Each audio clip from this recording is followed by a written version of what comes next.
बिहार खबर में स्वागत है आप सभी का। दोस्तों मैं हूं आपके साथ ग्यासुद्दीन लसानी। आज के इस वीडियो में बिहार की 10 प्रमुख खबरों को आपके सामने रखेंगे और आपको इसके बारे में बताएंगे। तो चलिए खबरों में आगे बढ़ते हैं। बिहार में SIR का 66% काम पूरा। 5 करोड़ से ज्यादा मतदाताओं ने जमा कराए गणना फॉर्म। बता दें, बिहार विधानसभा चुनाव से पहले चुनाव आयोग की ओर से वोटर लिस्ट का विशेष गहन पुनरीक्षण यानी SIR और सत्यापन कराया जा रहा है। विपक्षी पार्टियां चुनाव आयोग के इस फैसले के खिलाफ सड़क से लेकर सुप्रीम कोर्ट तक लड़ाई लड़ रही है। वहीं धरातल पर SIR तेज गति से चल रही है और बिहार में चुनाव आयोग की टीम ने SIR का लगभग 2/3 काम पूरा कर लिया है। सूबे में 66.16% गणना फॉर्म भरवाकर आयोग की टीमें जमा करा चुकी हैं। चुनाव आयोग की ओर से मिली जानकारी के मुताबिक गणना फॉर्म जमा करने की अंतिम तारीखों में अभी 15 दिन बाकी है और 2/3 कार्य पूरा कर लिया गया है। चुनाव आयोग के मुताबिक SIR में 77,895 बूथ लेवल अफसर के साथ ही विशेष रूप से नियुक्त 20,603 अतिरिक्त BLO जुटे हैं।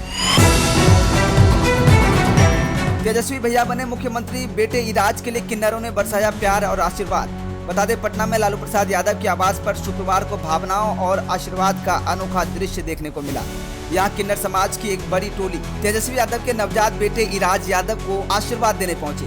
दरअसल तेजस्वी यादव के दूसरे संतान इराज के घर आने की खुशी में लालू परिवार ने सादगी से समारोह रखा, जिसमें परंपरा के अनुसार किन्नरों को आमंत्रित किया गया। जैसे ही किन्नरों की टोली आवास पहुंची, उन्होंने उत्साह के साथ शंख, थाली और ढोल की थाप पर स्वागत किया। इसके बाद छोटे इराज को गोद में लेकर प्यार और दुआएं दी। हवाई अड्डे में घुसाई स्कॉर्पियो, रनवे पर दौड़ाते हुए 3 बार पलटी कार। बता दें, बिहार में सहरसा हवाई अड्डा के रनवे पर रील बनाने के चक्कर में भयंकर कार एक्सीडेंट का मामला सामने आया है। यहाँ कुछ युवक रील के लिए एक स्कॉर्पियो कार से स्टंट कर रहे थे। इसी दौरान कार ने 3 से 4 बार पलटी खाई, लेकिन इसमें सवार चारों युवक घायल हालत में भाग निकले।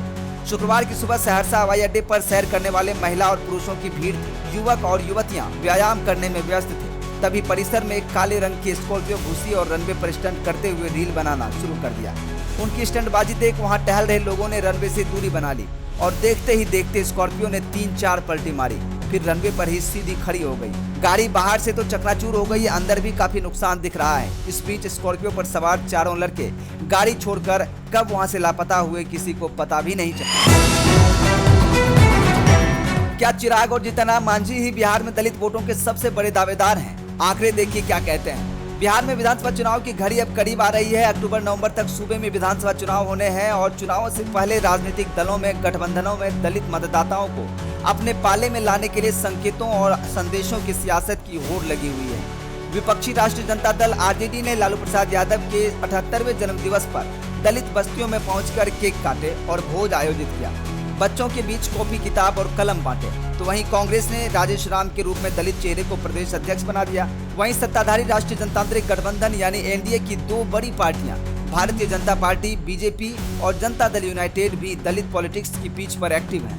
NDA और महागठबंधन के बीच दलित वोटों को लेकर चल रही सियासी रसाकसी के बीच सत्ताधारी गठबंधन के 2 प्रमुख घटक दलों में जुबानी जंग छिड़ गई है। हिंदुस्तानी अवाम मोर्चा के प्रमुख जीतनराम मांझी ने केंद्रीय मंत्रिमंडल में अपने सहयोगी और लोक जनशक्ति पार्टी रामविलास के अध्यक्ष चिराग पासवान पर निशाना साधा है। इसके बाद चिराग पासवान की पार्टी के नेताओं ने भी मांझी और उनकी पार्टी के खिलाफ मोर्चा खोल दिया है। शराब पीकर मंत्री के कार्यक्रम में पहुंचे अफसर, DM ने ब्रेथ एनालाइजर से जांच कर जेल भिजवाया। बिहार के सुपौल जिले में आयोजित सरकारी मछुआरा दिवस कार्यक्रम उस वक्त विवादों में घिर गया जब जिला मत्स्य पदाधिकारी शंभू कुमार को शराब के नशे में मंच पर पहुंचने के आरोप में गिरफ्तार कर लिया गया। मंच पर जब DM ने अधिकारी से बातचीत की तो उनके मुंह से शराब की गंध आने पर ब्रेथ एनालाइजर से जांच कराई गई, जिसमें शराब पीने की पुष्टि हुई। उत्पाद निरीक्षक अशोक कुमार ने बताया कि शंभू कुमार को गिरफ्तार कर उत्पाद विभाग कार्यालय ले जाया गया है, जहाँ ब्लड और यूरिन सैंपल लिए गए हैं और फिर उन्हें न्यायिक हिरासत में भेज दिया गया है। कहीं आधार का लोचा, कहीं डॉक्यूमेंट्स का पेंच। बिहार में कैसे चल रहा है वोटर वेरिफिकेशन? बता दें, आज तक की ग्राउंड रिपोर्ट में यह चौंकाने वाला खुलासा हुआ है कि हाजीपुर और मुजफ्फरपुर जिलों में बूथ लेवल ऑफिसर यानी BLO बिना किसी वैध दस्तावेज के केवल अपनी सिफारिश के आधार पर लोगों के नाम वोटर लिस्ट में शामिल कर रहे हैं।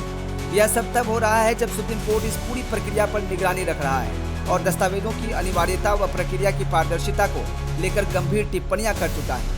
दरअसल SIR का मकसद वोटर लिस्ट की घर घर जाकर जांच करना है, जिसमें मृत्यु, डुप्लीकेट या गलत नामों को हटाकर नई एंट्री जोड़ी जानी है।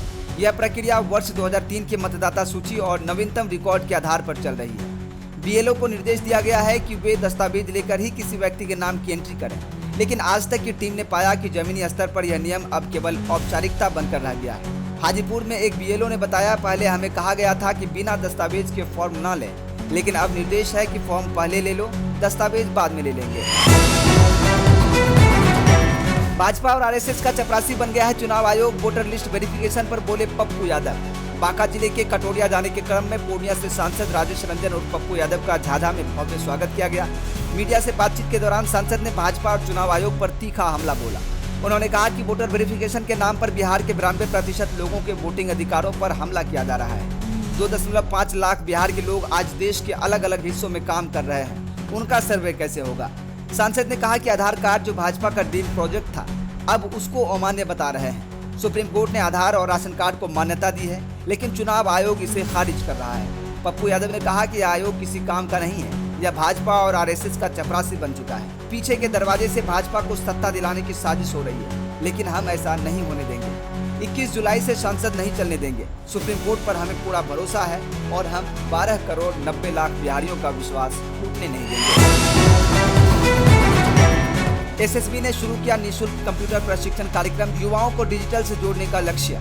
एसएसबी 74वीं बटालियन ने नागरिक कल्याण कार्यक्रम के तहत रक्सौल के सीमाई क्षेत्र के 20 छात्रों के लिए निःशुल्क कंप्यूटर प्रशिक्षण का कार्यक्रम शुभारंभ किया। इस कार्यक्रम की शुरुआत शुक्रवार को नागा रोड के रीड कंप्यूटर संस्थान में शुरू किया गया। प्रशिक्षण के महत्व पर प्रशिक्षक मनोज कुमार ने विस्तार पूर्वक जानकारी दी। उन्होंने बताया कि आधुनिक युग में डिजिटल ज्ञान अत्यंत आवश्यक है। युवा पीढ़ी डिजिटल युग से खुद को किनारे नहीं रख सकती और युवाओं को कंप्यूटर का ज्ञान हासिल करना अनिवार्य है। एसएसबी के कर्मियों ने बताया कि 47वीं वाहिनी द्वारा मानव संसाधन विकास कार्यक्रम के तहत सीमाई क्षेत्र के युवाओं के लिए विभिन्न प्रकार के व्यावसायिक प्रशिक्षणों का आयोजन निरंतर किया जाता रहा है। पटना में वाहनों पर अनाधिकृत पोस्टर स्टिकर लगाने पर होगी सख्त कार्रवाई, अब गाड़ी मालिक की जेब होगी ढीली। बता दें, बिहार में विधानसभा चुनाव की तैयारियों के बीच वाहनों पर राजनीतिक पोस्टर, स्टिकर या झंडे लगाना वाहन मालिकों के लिए महंगा साबित हो सकता है। जैसे जैसे चुनाव नजदीक आ रहे हैं, विभिन्न राजनीतिक दलों के समर्थक अपने निजी और लग्जरी वाहनों पर पार्टी के प्रतीक चिन्ह, नेताओं की तस्वीरें और प्रचार सामग्री युक्त स्टिकर लगा रहे हैं। जनसुराज, राजद, जदयू, भाजपा व कांग्रेस सहित कई दलों के कार्यकर्ता वाहनों के आगे पीछे के शीशों, नंबर प्लेट और यहां तक कि पूरी गाड़ी को स्टिकर से सजा रहे हैं। कुछ दल अपने कार्यकर्ताओं को इसके लिए अच्छी खासी रकम भी दे रहे हैं। हालांकि परिवहन विभाग और यातायात पुलिस ने ऐसे अनाधिकृत प्रचार सामग्री के खिलाफ सख्त कार्रवाई की चेतावनी दी है। मोटर वाहन अधिनियम 1988 के तहत बिना अनुमति के स्टिकर या पोस्टर लगाने पर 2500 से 5000 रुपये तक का जुर्माना और वाहन जब्ती की कार्रवाई होती है। चलिए रुक करते अगली और अंतिम खबर की ओर बता दें, 16 जुलाई तक कैसा रहेगा बिहार में मौसम का मिजाज, जानिए आईएमडी की चेतावनी।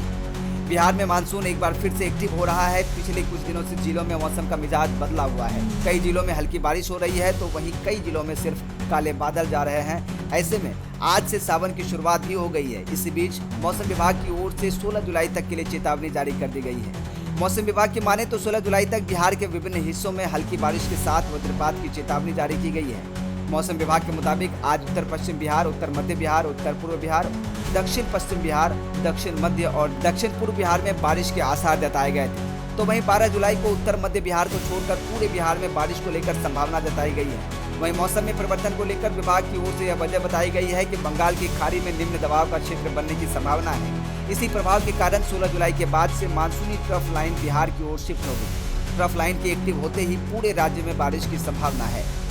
इसी तरह की खबरों को देखने के लिए चैनल को सब्सक्राइब कर लें और बेल आइकन को जरूर दबा दें। साथ ही वीडियो अच्छा लगा हो तो वीडियो को लाइक करें और ज़्यादा से ज़्यादा शेयर जरूर करें।